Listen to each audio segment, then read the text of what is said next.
बाबासाहेब आंबेडकर एवढा अभ्यास का करायचे माहिती आहे? तर गोष्ट अशी आहे की बाबासाहेब आंबेडकर यांच्या घरी अतिशय गरिबी होती. त्यातच बाबासाहेबांची 10वीची परीक्षा तालुक्याच्या ठिकाणी होणार होती.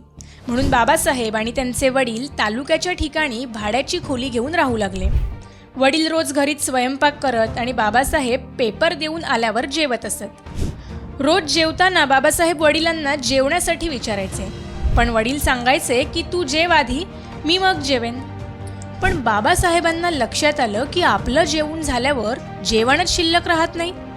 लगेच त्यांनी वडिलांना विचारलं की माझं जेवून झाल्यावर भाकरीच शिल्लक राहत नाही, मग तुम्ही इतक्या दिवसांपासून काय खाता?